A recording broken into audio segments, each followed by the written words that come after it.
Assalamualaikum, apa khabar Malaysia?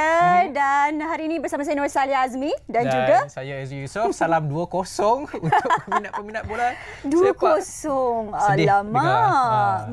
Kenapa tu Izu? Dekat Piala Asia kita sebegitu. Dalam perlawanan semalam pun kita sebegitu. Dan itu tak apa, kejap lagi kita akan ceritakan apa yang menarik di portalbernama.com. Tapi apapun, saya ucapkan selamat berpuasa. Hari ini kita dah berpuasa 16 hari dah.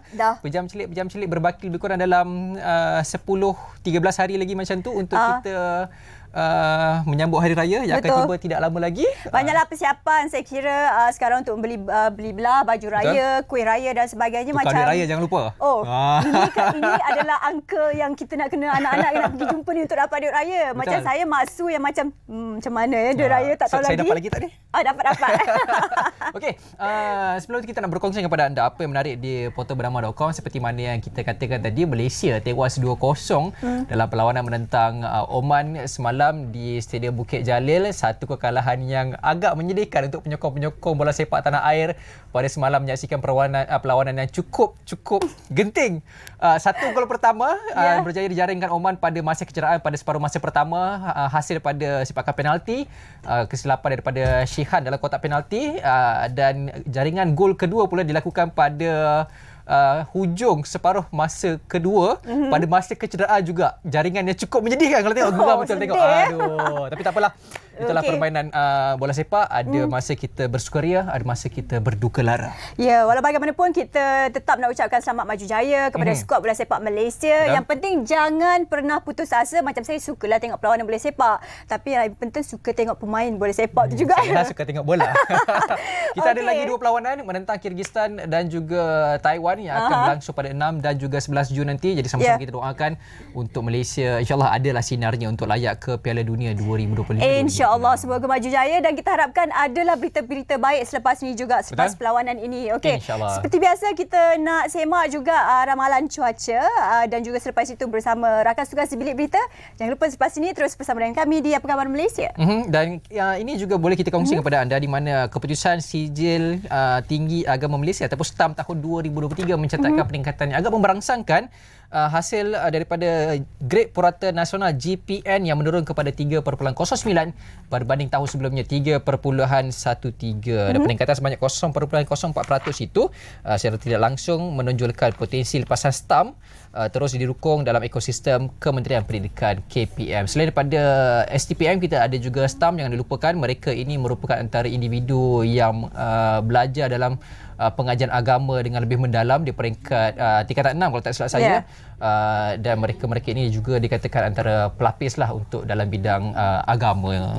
Dan itu yang kita kongsikan untuk anda semua di portalbernama.com. Dan untuk lebih lagi berita dan perkembangan laju, ada boleh tengok di portalbernama.com. Dan selepas ini kita nak tengok ramalan cuaca Izu. Nak pergi bazar Ramadan ke apa? InsyaAllah petang nanti. Tapi ada kerja lah, bukan pergi makan. Tapi sebelum tu kita nak tengok dulu ramalan cuaca sebelum kita ke rakas tugas dari Bilik Berita. Saksikan.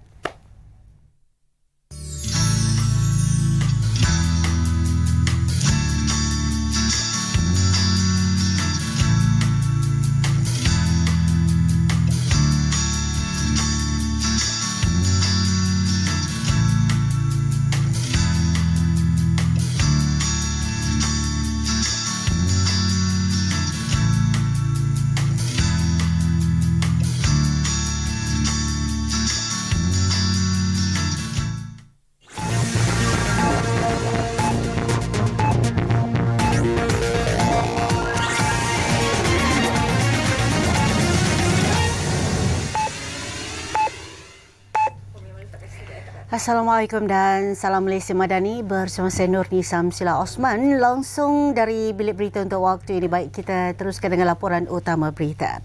Pusat Kecemerlangan Keselamatan Cyber CCOE BlackBerry yang dirasmikan oleh Perdana Menteri dijangka dapat diintegrasikan dengan universiti dan institusi untuk membantu tingkatkan kesiapsiagaan negara menghadapi pelbagai cabaran keselamatan cyber.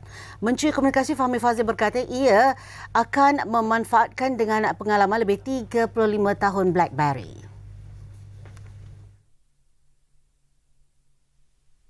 Jadi keberadaan dan pembukaan Cyber Security Center of Excellence pada hari ini akan dapat membolehkan kita merapatkan jurang dari segi kepakaran yang ada kerana kita lihat memang hari ini pelbagai serangan cyber yang berlaku hampir setiap saat. Ya, jadi insya-Allah selepas ini ada beberapa perkara lagi yang kita harap dapat kita rapatkan hubungan dan juga lebih banyak kerjasama dengan pihak BlackBerry.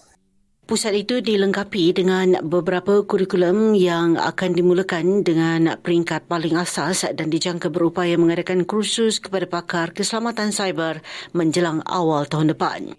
Katanya CCOE akan membantu merealisasikan sasaran Malaysia untuk melahirkan 25,000 profesional keselamatan cyber. Mesyuarat Jawatan Kuasa Kabinet Membantras Gejala Dadah JKMD bersetuju menambah baik kapasiti makmal patologi kes-kes berkaitan dadah di seluruh negara. Timbalan Perdana Menteri Datuk Seri Ahmad Zahid Hamidi berkata ia akan dilaksanakan secara berperingkat selama 10 tahun dengan melibatkan peningkatan keupayaan 8 makmal patologi dadah sedia ada dan 6 makmal baharu. Beliau berkata 8 makmal patologi dadah sedia ada manakala 6 makmal patologi dadah baharu akan ditubuhkan di Pahang, Perak, Selangor, Melaka, Sabah dan Sarawak. Datuk Seri Ahmad Zahid berkata kerajaan akan menggunakan kepakaran teknologi daripada beberapa negara supaya makmal-makmal berkenaan memberi impak positif kepada kelancaran proses pengurusan kes-kes berkaitan dadah. Untuk itu beberapa modus operandi telah diambil, terutamanya dari segi kemudahan makmal oleh Kementerian Kesihatan, di mana hanya terdapat 14 makmal saja yang ada dengan peralatan yang agak usang, dan ini terkait dalam soal perundangan, terutamanya apabila bahan-bahan ini diabsahkan daripada uji kaji daripada makmal ini untuk dibawa ke mahkamah, dan mesyuarat tadi memutuskan bahawa Kementerian Kesihatan akan menyediakan kertas jemaah menteri untuk memperolehi peruntukan bagi penggantian baru makmal dengan teknologi yang lebih terkini. Beliau berkata demikian kepada pemberita selepas mempengerusikan mesyuarat jawatan kuasa Kabinet Membantras Gejala Dadah JKMD bilangan 1 tahun 2024 di Bukit Aman. Menurut Datuk Seri Ahmad Zahid, mesyuarat JKMD tahun 2024 ini adalah mesyuarat pertama yang diadakan setelah arahan Perdana Menteri nombor 1 tahun 2024 jentera penyelarasan pelaksanaan dasar membantras gejala dadah diluluskan bagi menggantikan arahan Perdana Menteri nombor 1 tahun 2004.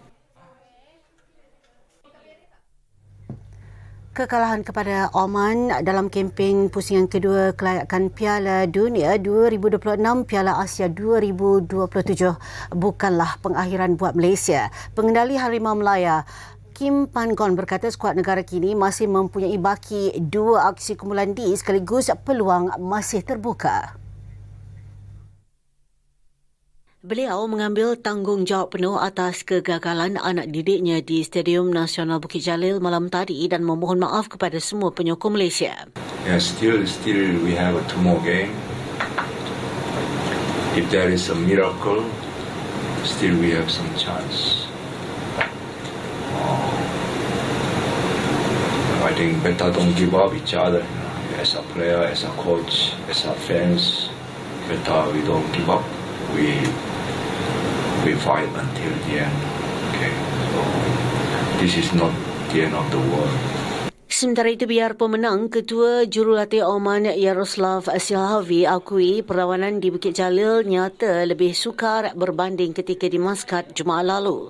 Namun jelasnya dengan semangat berpasukan yang dipamerkan anak buahnya, mereka berjaya meraih kemenangan.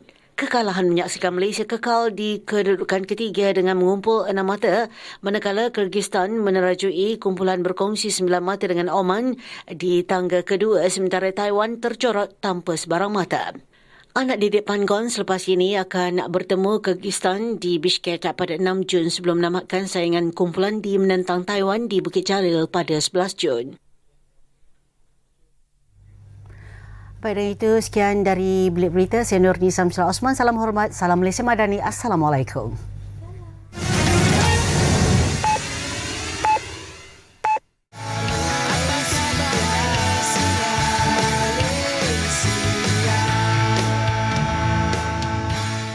Baik, terima kasih atas kesetiaan anda. Seperti mana yang kita sedia maklumlah, bulan puasa ni cukup sinonim dengan bulan kita menambahkan ataupun meningkatkan kita punya amal ibadat. Dan salah satu antara amalan yang boleh kita buat adalah dengan membaca Al-Quran hari-hari.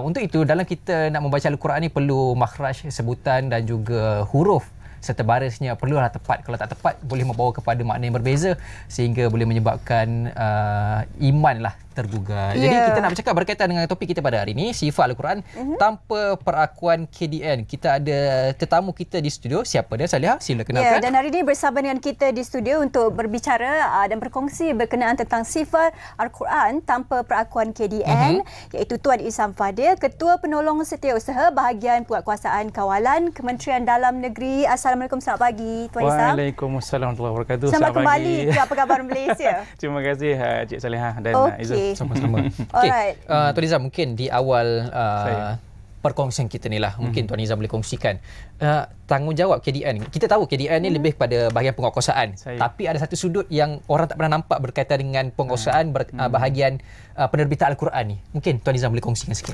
Terima kasih Izzul dan Saliha serta bernama atas jemputan ini. KDN seperti mana kita ketahui, dia fokus dia, misi dia adalah untuk memastikan keamanan, keselamatan dalam negara terjamin. Kesejahteraan rakyat dan keharmonian hidup bermasyarakat itu dipelihara. Jadi dalam konteks inilah apa-apa sahaja unsur ataupun perkara yang boleh membawa kepada perpecahan, pergaduhan ataupun permusuhan ataupun lebih merebak kepada satu pergolakan, dia perlu kalau ditunas tu dia bercantas siap-siap. Kalau perlu racun siap-siap. Ini konteks inilah sebenarnya yang dimainkan oleh KDN. Yang menariknya, kalau yang baru dengar dan baru tahu, di KDN kita ada section regulatory Al-Quran dan hadis di bawah bahagian penguatkuasaan dan kawalan. Yang mana fungsinya memastikan Al-Quran yang kita baca ni di Malaysia ni adalah Al-Quran yang menepati Resam Uthmani yang kita ambil sebagai satu panduan yang memastikan seperti mana disebut oleh Izu tadi, supaya barisnya dibaca dengan tepat, tulisannya betul, dia tidak akan memberikan makna yang berbeza, makna yang salah khususnya. Jadi ini yang sebenarnya dimainkan oleh KDN. Dalam konteks ini kita ada Akta pencetakan teks Al-Quran 1986. Di bawah akta inilah sebenarnya kita memandu penerbit, memandu pencetak dan semua, memandu pengimport Al-Quran supaya memastikan Al-Quran yang dibawa, dicetak dan diterbitkan itu adalah Al-Quran yang benar-benar menepati seperti mana yang kita ditetapkan oleh lembaga Al-Quran itu sendiri. Jadi ini sebenarnya dalam konteks inilah kita di KDN ini menguatkuasakan seperti mana itu sebut tadi akta pencetakan Al-Quran, teks Al-Quran di Malaysia ini. Jadi ini sebenarnya peranan kita lah selain menerbitkan pelbagai garis panduan. Itu dari sudut peranannya Tuan Izam. Ini mungkin kita nak melihat juga siapa sebenarnya yang terlibat dalam proses-proses meluluskan dan memperakukan kesahihan Al-Quran itu sendiri. Tuan Izam, silakan. Okey, dia bukan kerja individu. Dia kerja kolektif. Maknanya di KDN itu kita ada apa yang dipanggil sebagai lembaga. Lembaga ini di bawah LPPPPQ, banyak P-nya tu. Lembaga Pengawalan dan Pelesenan Pencetakan Al-Quran. Di bawah lembaga ini kita ada 15 yang dilantik oleh yang di-Pertuan Agong dan juga dilantik oleh Sultan dan Raja negeri-negeri, mewakili, dia biasanya terdiri daripada mufti yang akan menjadi ahli lembaga ini. Cuma baru ini kita dah buat sedikit amendment. Kita ada pelantikan ahli silih ganti dipanggil. Jadi another 15 lah, 15 orang. Jadi keseluruhannya kalau 15 orang tu ada seorang tak boleh hadir, misalnya kata daripada Perak dalam mesyuarat tak boleh hadir, dia ada ahli silih ganti yang akan membantu. Jadi mereka ini yang sebenarnya peringkat akhir. Peringkat awalnya kita ada lajnah tasih Al-Quran. Jadi kalau Izu nak terbitkan Al-Quran, jadi maknanya perlu dihantar kepada kita di section ini, di PK ini, di KDN ini, menerusi sistem yang secara online lah. Jadi bila dihantar itu, dia akan dibawa kepada Lajnah Al-Quran terlebih dahulu. Mereka ini yang seramai 35 orang inilah sebenarnya akan tadi lembaga 15 orang. Yang ni 35 lembaga Lajnah Al-Quran, tasih Al-Quran. Yang ni yang akan meneliti, kita akan duduk baca satu-satu ayat tu. Kalau ikut Majma' Malik Fahad, kita ada 15 baris untuk satu muka surat, satu halaman. Nak mencukupkan 20 muka surat bagi satu juzuk. Jadi satu-satu nak kena baca. Dia yang baca tu bukan orang yang macam saya ni. Bukan. Dia orang yang hafal Al-Quran, ahlul Quran. Mereka inilah sebenarnya yang kita lantik untuk meneliti kandungan itu. Itu Lajnah Tasih Al-Quran. Ada satu lagi, Lajnah Tasih Al-Quran Braille. Ini special. Kan baru ni kita ada pemenang peringkat antarabangsa, peringkat kebangsaan, wakil negara memenangi tilawah Al-Quran peringkat antarabangsa yang yang membaca Al-Quran Braille. Malulah saya kan. Saya kalau nak pegang kot tak tahu apa. Tak faham. Kita tak faham. Tetapi rupanya dia banyak membantu orang yang kurang daya penglihatan. Jadi Quran Braille ni pun ada Lajnah tasihnya. Itu terdiri daripada 12 orang lah. Yang tadi 35 orang untuk tasih Al-Quran. Jadi apabila selesai peringkat ini, dia akan dibentang di peringkat lembaga dan lembaga akan bersidang, meneliti, memberikan pandangan, mendetailkan apa-apa pandangan, apa-apa penemuan. Jadi akan dibuat keputusan. Kalaulah dia menepati kehendak, maka akan diluluskan. Jadi selepas diluluskan Prof akhir itulah baru lulus proses pencetakan tu. Sikit Tuan Nizam, untuk proses mendapat kelulusan Lajnah dan sebagainya tu, berapa lama prosesnya tu daripada proses menghantar sampailah diluluskan untuk pencetakan tu? Dia menghantar tu sekejap je. Sebab dia through online proses. Jadi bila dihantar, kita akan terima segera. Cuma yang menjadi lambat sikit mungkin dia nak hantar proof akhir. Proof akhir tu bukan proof yang di photostat dekat mesin photostat tu. Dia mesti yang betul-betul seperti mana yang sepatutnya dicetak. Yang itu yang akan dibaca oleh Lajnah. Lajnah akan bawa selepas itu kepada lembaga. Oleh kerana dia melibatkan 2 mesyuarat dan mesyuarat itu bukannya setiap bulan. Mesyuarat itu berkala. 3 ataupun mungkin ikut keperluan 4 kali setahun. Jadi 3 kali setahun biasanya.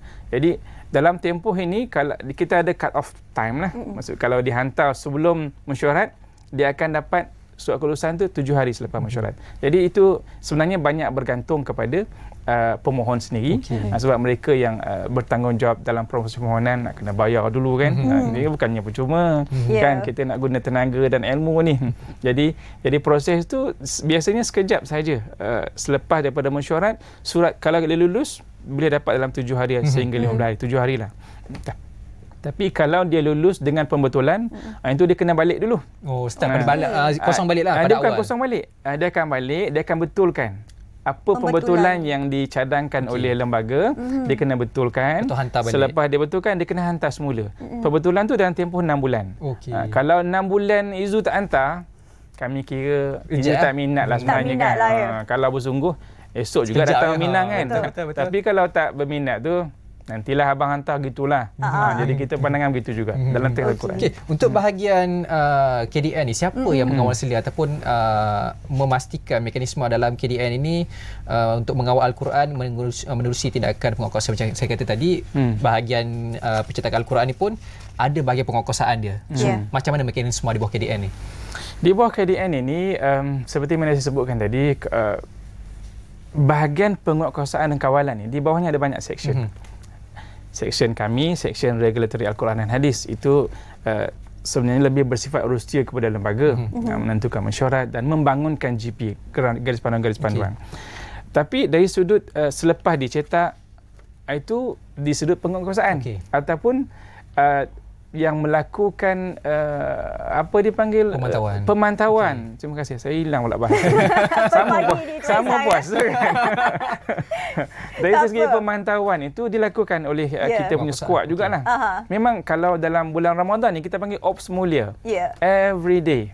bos pesan kena buat setiap hari. Dan kita ada laporan setiap hari kesalahan-kesalahan yang dilakukan ini. Nak pastikan ini Al-Quran terpelihara ni. Tapi dia bukan pada teks Al-Quran saja. Dia ada kepada contoh kaligrafi. Ini ramai orang tak tahu ni. Kaligrafi yang kita beli harga mahal tu kan. Kadang-kadang dia tidak ada mungkin kerana cenderung untuk kesenian, mungkin kerana cenderung untuk cantik. Akhirnya yang sepatutnya dipapar itu memberikan makna, dia tidak dapat dibaca dengan jelas ataupun salah, yang itu yang terisau. Bila salah itulah yang sebenarnya kita biasanya ambil tindakan. Kita akan rampas kalaulah dia memang ternyata, sebab yang menjalankan penguasaan itu bukannya anggota penguasa saja, dia ada pakar dalam bidang kaligrafi, dalam bidang teks Al-Quran. Jadi mereka ini akan membantu menjalankan, menguasakan Akta 1986 itu sendiri. Ini satu yang cukup menarik, kita mungkin nak minta penjelasan daripada Tuan Ihsan berkenaan tentang lambakan Al-Quran digital dan juga di atas talian. Kita nak tahu bagaimana tentang lambakan ini, penguasaannya dan juga pemerhatiannya. Jadi mungkin komen Tuan Ihsan sendiri daripada pihak KDN. Silakan. Al-Quran dalam talian memang itu cabaran negara sebenarnya. Dia bukan Al-Quran saja, banyak benda-benda lain. Kan kita sekarang ni banyak video-video yang viral. Bila kita tengok rupanya luar negara, tindakan susah nak diambil. Memang menjadi kerisauan kita lah. Tapi dalam konteks Al-Quran ni kita dah memantau sebenarnya. Ada banyak, kalau kita pergi kepada Android punya, apa dipanggil? Play Store lebih kurang apps yang apps di mana di-download tu dia ada banyak, ada yang dalam negara, ada luar negara. Jadi yang dalam negara kita boleh pantau. Satu, misalnya dia jual Al-Quran ini menerusi saya perkenalkan Al-Quran kita KDN punya. Al-Quran ini dia jual menerusi Shopee contoh kata. Jadi kita akan, bila kita tahu, sebab kalau Al-Quran ni uniknya, kita tengok dekat luar pun kita tahu dah. Ini hologram ini, maknanya Al-Quran ni mendapat perakuan daripada KDN. Kalau tak ada, dia jual, ini menjadi satu kesalahan. Dan itu yang bila dia jual di laman Shopee, Lazada, minta maaf saya sebutlah nama-nama tu. Laman-laman jualan inilah sebenarnya kita bekerjasama dengan mereka. Kalau dapati ada yang tak betul, kita akan menghubungi mereka untuk dapatkan maklumat siapa penjual dan sebagainya. Aplikasi pun sama. Tapi aplikasi ni kita di Malaysia ada satu aplikasi yang dibangunkan oleh kita sendiri. Maksudnya mendapat JAKIM dan juga mendapat kelulusan daripada KDN. Jadi Smart Al-Quran. Boleh download lah itu. Smart Al-Quran kena download. Pesan saya dengar ni, sebab selalu kita baca kalau nak senang lah, tak nak buka Al-Quran yang fizikalnya, kita akan tengok yang digitalnya senang. Dari segi pemantauannya pun macam tak apalah, okey je kot, tak ada masalah kan. Tapi on-site kalau fizikalnya kita ada hologram tadi. Kita ada hologram. Yang digital ni macam mana kita nak pastikan bahawa barisnya, hurufnya, lepas tu makna dan sebagainya itu bertepatan dengan apa yang dikeluarkan oleh KDN. Sebab tu pesanan kita, kalau kita kurang yakin dengan Al-Quran yang lain yang sedia ada, kita amat menggalakkan. Tak boleh wajib lah kan. Amat menggalakkan tuan-tuan dan puan-puan yang ni Ramadan ini, Zuhur nak baca Quran, takkan nak buat mushaf besar-besar macam ni kan. Asar pun nak baca Quran, sampai ke Maghrib, Isyak pun sama, kita buka Al-Quran, downloadlah Smart Al-Quran yang kita develop tu. Sebab itu akan memastikan kita baca tanpa ragu. Tanpa ragu, dan arti kata tidak ada kerisauan untuk salah. Selain daripada itu, mushaf kita ni saya nak perkenal sikit lah. Silakan. Sebab yang menariknya, kalau kita biasanya baca Quran-Quran yang ada di masjid, contoh kata, dia tidak ada yang berwarna begini. Apa beza dia, Ustaz? Soalan tu saya tunggu soalan tu. Bezanya, yang ni memudahkan kita membaca. Kadang-kadang kalau kita bercakap, saya nak pergi ke pasar, sebenarnya satu ayat. Tapi bila kata saya nak, tiba-tiba kita pergi ke pasar, kan dia ada makna yang berbeza. Al-Quran pun sama. Jadi memastikan kita wakafnya, berhentinya dari mana dan mula balik ayat tu ke mana, dia ditentukan oleh warna ni. Dia membantu kita. Selain daripada warna yang melambangkan tajwid lah, di bawahnya ada. Tapi hijau contoh kata, fayaqulul ladzina zalamu, auzubillahi minasyaitonir rajim, Hijau ni maknanya kalau kita berhenti di sini, ayatnya panjang, nafas tak habis, nafas dah habis kan. Kita berhenti di sini, bila hijau maknanya kita kena mula balik pada sini. Pada awal. Okey. Pada awal lah. Jadi bila kita ulang tu maknanya lengkap. Tidak ada. Tapi kalau dia warna sedikit merah macam ni, merah lah kita kata kan. Merah ni mana kalau kita berhenti wa indallahi makruhum. Kita wakaf di sini. Bila kita wakaf ini, kita tak perlu ulang ini pun. Kita boleh sambung turunnya. Wa in kana makruhum. Jadi maknanya Al-Quran ini memudahkan kita. Jadi sebab itu saya galakkan tuan-tuan yang ada Al-Quran lama tu, ini masanya untuk kita dapatkan Al-Quran yang cetakan baru. Bukan Al-Quran baru, tetapi cetakan yang baru. Tuan Nizam, kalau mereka yang nak dapatkan Al-Quran ni lah, saya fahamkan ini antara program yang mendapat perhatian juga. Tak payah bayar, boleh tukar free je Al-Quran lama dengan Al-Quran baru ni. Cetakan KDN dekat mana dia boleh dapatkan? Mungkin Tuan Nizam boleh kongsikan? Soalan yang menarik. Yang berada di Kuala Lumpur, hujung minggu. Kan? Minggu lepas kita dah ada 2 hari. Iftar yang diadakan di Dataran Merdeka tu, kita ada booth. Di situ syarat dia bawa Quran lama lah.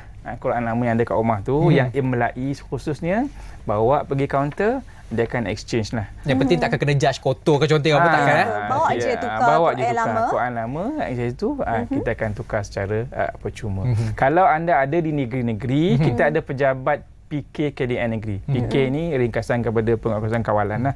Jadi kita ada pejabat tu, di situ boleh pergi. Biasanya dia akan juga adakan jack juga.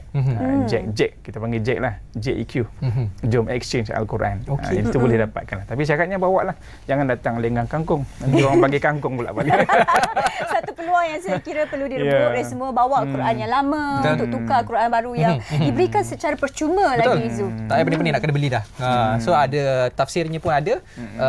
Nak berhenti dekat mana pun ada, nak sambung dekat mana pun ada. Okey.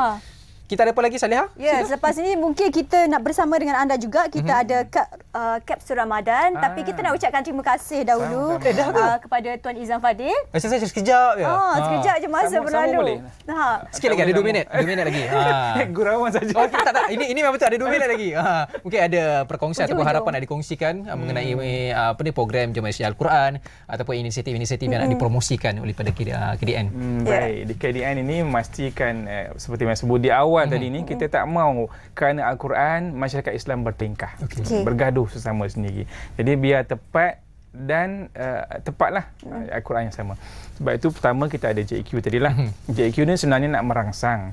Itu industri dah main peranan sebenarnya. Al-Quran yang dicipta oleh industri itu adalah Al-Quran yang menepati kehendak dan diperakukan oleh KDN. Jadi tuan-tuan boleh pergi di mana-mana kedai buku biasanya yang ada dapati ada hologram, insya-Allah boleh beli. Kalau tak ada hologram tu, tanyalah dia satu kesalahan tu. Fit maklumat pada kita pun tak apa. Yang kedua, kita juga ada seminar wakaf istidak yang dilaksanakan di negeri-negeri. Itu kena banyak berhubung dengan kita punya pejabat PK lah, Penguatkuasaan Kawalan di negeri-negeri, bagi memastikan kita ada maklumat berkaitan dengan Al-Quran ni. Jadi sempena dengan nuzul Al-Quran dah kan. Dah tak lama dah. Hari ni 16 Betul. 16 Ramadan. Kita nuzul Al-Quran ni, kami di KDN ini nak ajaklah tuan-tuan dan puan-puan semua, Izu dan Salihah, untuk kita kempen supaya masyarakat peka memastikan Al-Quran yang dibaca itu Al-Quran yang ada perakuan KDN. Bukan kita tulis, tapi kita dasahkan menerusi lembaga yang dilantik bahawa Al-Quran itu tepat dan memudahkan kita membaca. Biar pahala dapat baca Al-Quran itu satu, dan kita baca dengan tepat itu satu. Tanpa ragu-ragu. Itu yang paling penting. Pastikan Al-Quran kita gunakan di rumah juga ada perakuan KDN. Lepas ni nak tukar yang lama, boleh juga pergi kepada program yang Tuan Izam katakan tadi. Betul. Terima kasih kita ucapkan kepada Tuan Izam Fadil selaku Ketua Penolong Setiausaha Bahagian Penguatkuasaan dan Kawalan Kementerian Dalam Negeri atas perkongsian mengenai topik kita, sifat Al-Quran tanpa perakuan KDN. Tapi tak apa, kita nak berehat dulu. Tapi sebelum tu kita ada satu kapsul Ramadan. Ini kita nak pergi tengok kapsul Ramadan. Awal lagi nak tengok makan-makan. Apa dia saya pun tak tahu. Sama-sama kita saksikan. Kita saksikan.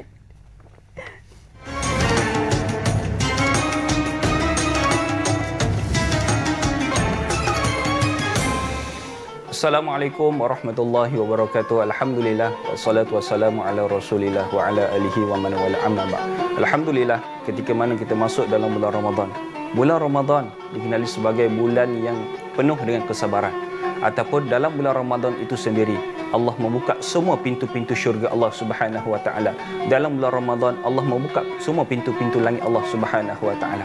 Banyak pintu syurga Allah.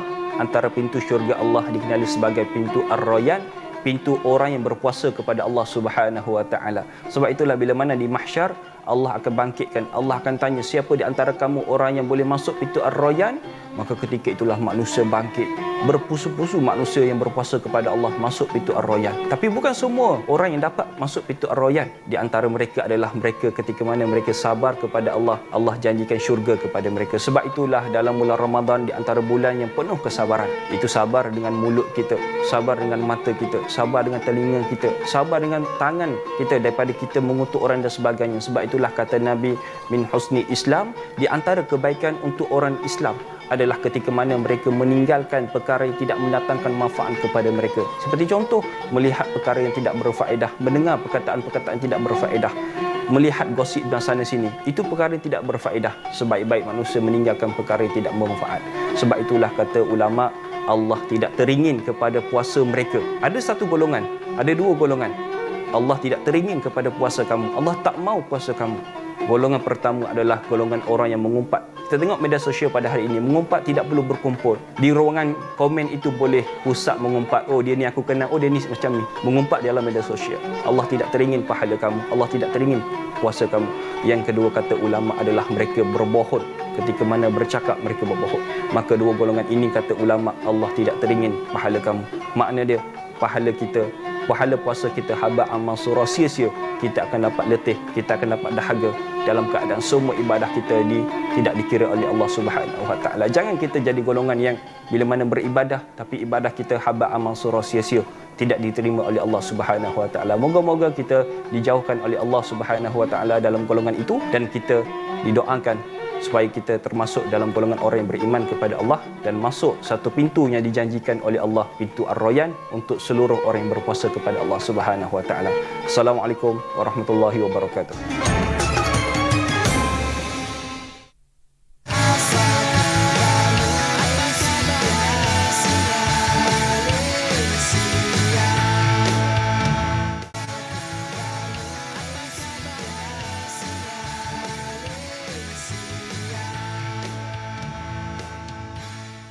Hai, terima kasih kerana terus setia bersama dengan kami di Apa Khabar Malaysia. Dan untuk slot ini, Zu, kita nak berbicara dan berkongsi berkenaan tentang kes forensik dan juga rekod pergigian. Kita nak menyimbas kembali kepada kejadian seperti MH17 dan juga baru-baru ini kes di Elmina. Bagaimana kita nak mengenal pasti mangsa yang tidak boleh dikenal pasti melalui DNA ni.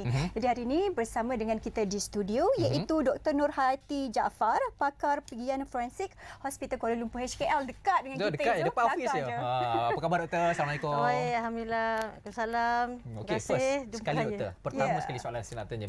Berbanding dengan kalau selalu kita buat pengenalan DNA ni, ada yang kata melalui darah boleh, melalui DNA boleh, lepas tu cap jari pun boleh. Betul. Lepas tu ada juga kata melalui gigi. So kenapa dikatakan gigi ni boleh mengenal pasti kita punya DNA? Apa uniknya gigi kita semua ni? Okey, sebenarnya gigi ni unik. Ya. Sebenarnya dia sama bila kita kata forensik ataupun kenal pasti ni secara forensik, dia ada 3 scientific method yang kita panggil dia terima pakai di seluruh dunia.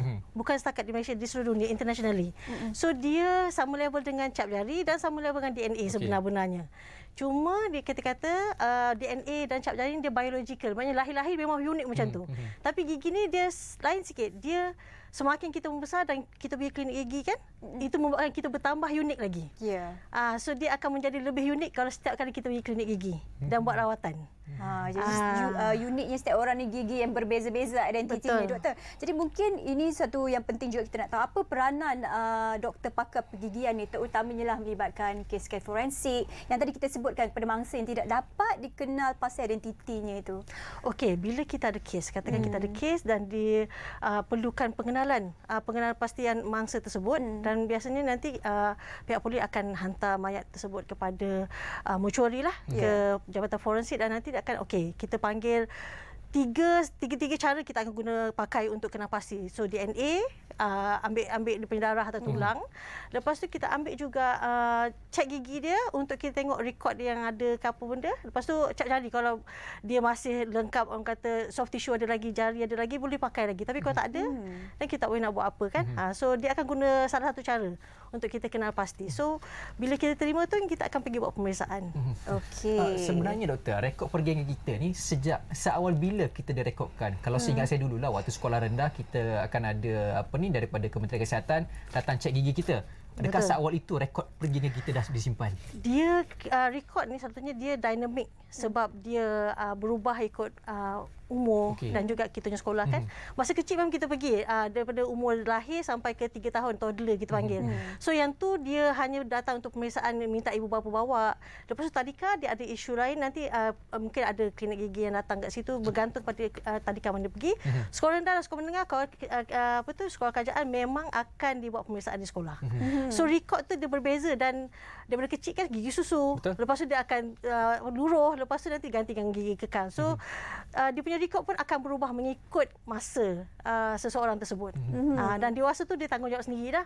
Tak ada orang paksa dia untuk cek gigi ke apa kan. Itu kena atas usaha sendiri. Bercakap tentang rekod gigi pergian juga doktor, yang mungkin ada juga rekod pergian yang tidak lengkap. Betul. Jadi mungkin bagaimana keadaan itu dikenal pasti, komen doktor? Itulah sepanjang saya punya pengalaman saya bekerja dalam bahagian ini, memang kita ada isu berkenaan dengan rekod pergian tak lengkap. Dan tak lengkap satu, dan juga family members tak tahu dia pergi klinik mana. Betul. Ya, bila kita katakan kata ada satu mayat, lepas tu kita kata okey, kita rasa dia presumed identity adalah nama seseorang tu kan. So keluarga dia akan datang, boleh kata okey, kita mungkin ini adalah ahli keluarga awak, dan dia akan minta dia datang ke mencuri dan untuk tanya soalan berkaitan dengan mangsa tersebut. Klinik gigi mana, dia kata dia tahu keluarga dia yang tu memang pergi klinik gigi, tapi dia tak tahu kat mana. So kita ada missing link kat situ. So untuk rekod pula, kalau misalnya kita tahu, dia kata okey dia pergi klinik tu, tapi bila kita pergi klinik tu rekod tak lengkap. So itu jadi masalah besar, dan sekarang ni kita punya Majlis Pergian Malaysia ataupun Malaysian Dental Council dah keluarkan satu garis panduan untuk semua pengamal pergigian di Malaysia. Maksudnya siapa yang mengamalkan pergigian di Malaysia ni memang perlu mematuhi garis panduan yang dikeluarkan. Ini bertajuk Guidelines on Dental Record Keeping and Dental Charting. So yang tu kena ikut macam mana, sebab dia orang kata di-link kepada akta pergigian. Yang tu termasuk rekod pergigian daripada klinik swasta juga? Semua, satu Malaysia, tak kisah di mana, di klinik kerajaan, swasta atau di mana-mana institusi. Maknanya ada satu database keseluruhan satu Malaysia ni lah. Dia bukan database. Dia maksudnya sekarang ni garis panduan tu adalah untuk memastikan semua institusi, tak kisah siapa, bila dia terima pesakit yang datang ke klinik gigi, dia perlu mematuhi rekod macam mana yang perlu dibuat atau dilakukan, dipenuhi.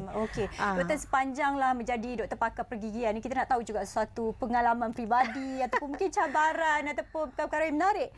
Doktor nak kongsikan bersama dengan kita? Pengalaman yang saya tak boleh lupalah.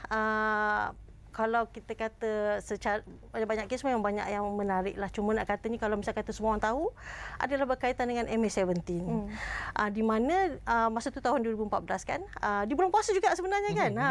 So saya masa hari kejadian berlaku tu, saya berada di Johor Bahru. Mengendalikan satu operasi DVI. Kita DVI ni Disaster Victim Identification, di mana semua ramai orang meninggal at the same time. So masa tu ada buat karam. So kami pergi di JB dan untuk melakukan pemeriksaan, dan tiba-tiba malam tu masa kami berada di mortuary, dia kata Dr. Yati, ada kapal terbang terhempas. And masa tu kita dah plan yang kes yang tu kita nak buat malam tu, dan kita berhenti, esok pagi kita sambung balik. Tapi because of that, kami terpaksa bekerja satu malam. Pukul 3 pagi balik ke hotel untuk sahur dan everything. Pukul 7 pagi bergerak balik ke HKL, dan pukul 2 dah berada di KLIA untuk terbang ke Ukraine masa tu. So semuanya dalam masa yang amat singkat. Kurang daripada 24 jam. Memang pengalaman yang Mahal sangat pengalaman tu. mahal pengalaman tu, sebab semuanya terpaksa orang kata apa, drop and go. Drop everything and go. Macam tu. Okey doktor, sikitlah kita nak minta penjelasan pada doktor. Macam doktor kata tadi, untuk dentist ni mereka tertakluk pada satu akta untuk ada panduan dia. Okey, untuk mereka yang golongan warga emas lah, khususnya mereka yang tak ada gigi, pakai gigi palsu dan sebagainya. So macam mana proses identifikasi tu dilakukan? Cocok gusi ke macam mana? Okey, dia kalau misal kata, yang pentingnya pertama kalau nak identifikasi ataupun kena pasti nak gigi ni, kena ada gigi lah, dia katakan. Betul. Tetapi kalau warga emas, kalau dia pakai gigi palsu, dia tak ada gigi betul dah, dia ada gigi palsu je.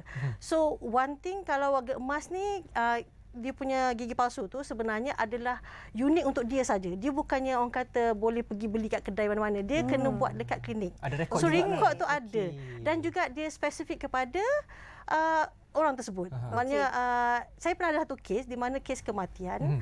Dia memang tak nampak muka, hangus, lebur, tapi bila kita periksa dalam mulut dia, dia ada satu gigi palsu.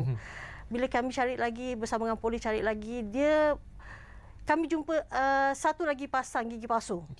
Orang yang dikatakan orang yang meninggal tu lah. Dan kami masukkan gigi palsu yang kedua tu untuk dikenal pasti adakah ini memang kepunyaan dia. Dan betul, memang betul. So daripada gigi palsu tu kita boleh ada kita kenal pasti secara positif. Sebab dia memang khusus untuk orang tu. Orang lain tak boleh pakai. Okey, sikit doktor. Kalau gigi betul kita, dia tahan daripada sebarang bencana. Kalau gigi palsu sama juga ke ketahanan dia? Dia gigi palsu, satunya aspek yang kenapa gigi ni tahan bila berlaku bencana ni, satunya dia terlindung dalam mulut. Betul. Bila terbakar tu kita ada tisu luar yang melindungi dia. So basically kalau misalkan tak ada mayat terbakar, dia memang kita ni kulit akan terbakar dulu, tapi yang dalam tu dia dah dia terlindung lagi. So basically gigi palsu pun dia dalam mulut kan. Bila dalam mulut tu dia masih terlindung lagi. Mungkin yang jenis terbakar sikit bahagian gigi mulut, gigi depan je sebab dia terbuka mulut. Tapi bahagian belakang memang intact lagi. Penting gigi tu selamat dalam mulut tu. Itu yang penting. Penjelasan yang saya kira cukup menarik berkenaan rekod pergigian. Tapi anda jangan ke mana-mana. Kita nak berehat sebentar je, ambil nafas dahulu. Kembali selepas ini.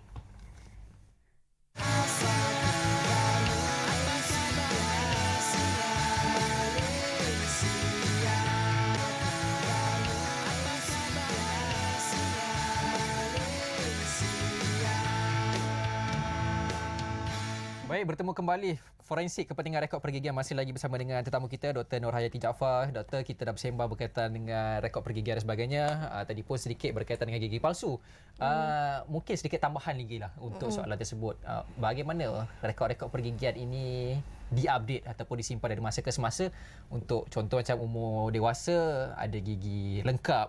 Lepas tu masuk umur nak ke warga emasnya ada gigi kena tampal. Lepas tu ada gigi kena cabut dan sebagainya. So, macam mana proses mengemaskini rekod pergigian kita tu? Okey.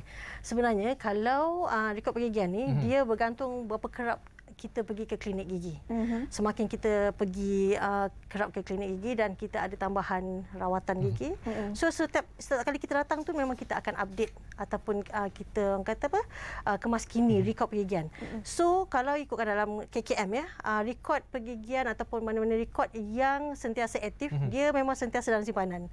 Tetapi bila seseorang tu berhenti pergi klinik, katakan dia tak pergi klinik for the next 7 years, rekod dia masih disimpan.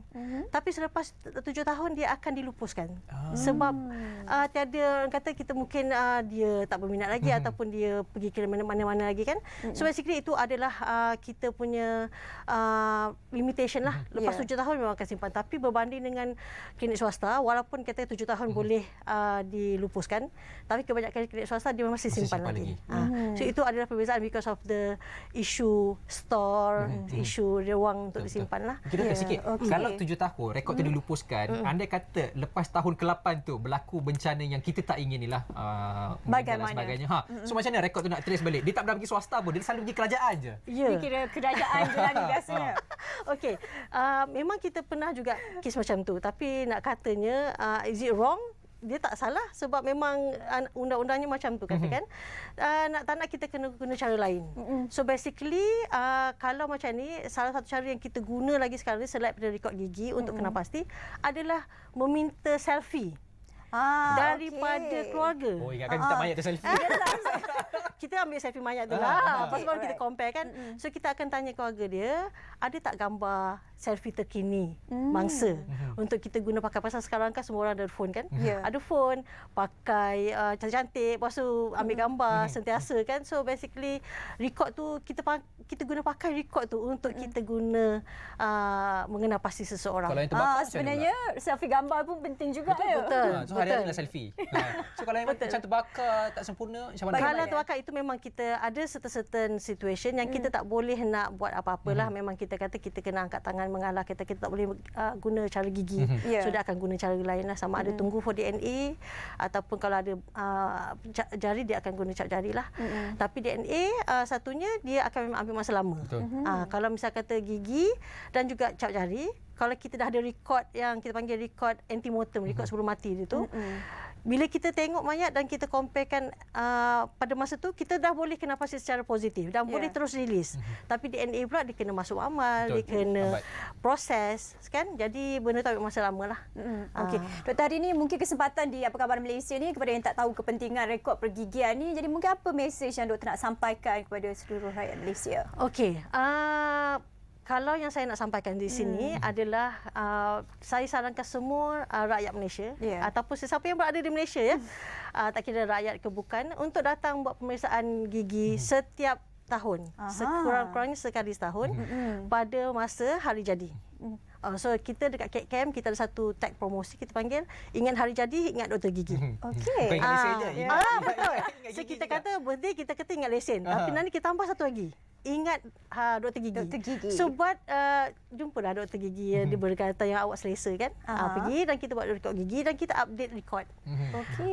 Lepas tu saya juga nak minta semua orang lah di Malaysia ni, kalau boleh maklumkan kepada keluarga dan kawan-kawan, kata nak pergi mana? Pergi klinik gigi mana? Beritahulah kat mana, klinik gigi kat HKL ke atau klinik gigi dekat Titu Wangsa ke, mana-mana, tak kisah swasta ke, universiti ke, kerajaan ke, tak kisah, beritahu. So that if anything happen, we have something untuk kita guna pakai lah. Bukan kita minta something yang buruk ya, tapi seperti mana kita semua tahu kan, apa-apa boleh berlaku. So kita kena sentiasa bersedia dah, dan kalau boleh kita, if anything happen to us, kita nak kita dipulangkan segera kepada keluarga. Dan satu lagi, ambil selfie. Hari-hari kena selfie. Nampaknya selalu ambil selfie untuk jaga rekod pergigian anda juga Saya suka lah. selfie ni.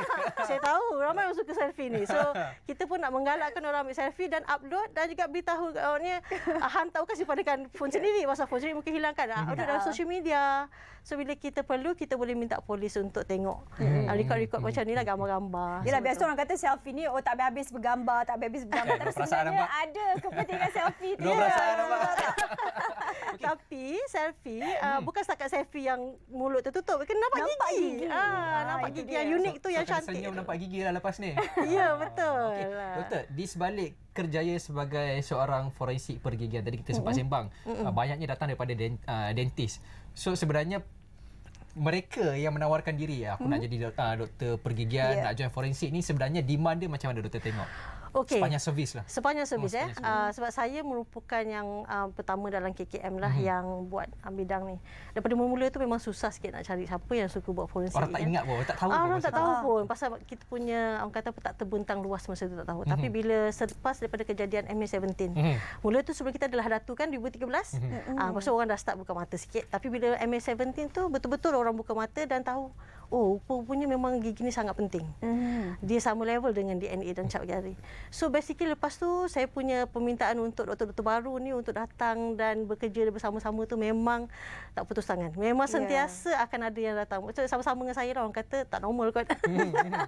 Tapi begitulah, orang-orang yang tak boleh nak duduk di dalam klinik gigi yang biasa, dia macam saya sentiasa rasa ada yang tak boleh tutup, tak boleh dalam bilik yang four walls kita. Okey. So nak kena out there. So kena jiwa dekat lapangan jugalah. Ya, betul. Jumpa orang macam tu. Ya, jadi saya kira begitu banyak pencerahan berkenaan tentang kepentingan rekod pergigian. Bukan saja dalam kes forensik tetapi juga melibatkan kepentingan yang lain. Yang penting kena selfie juga, nampak gigi, mana tahulah apa-apa jadi di kemudian hari. Betul. Janganlah tengok sini, tengoklah kamera.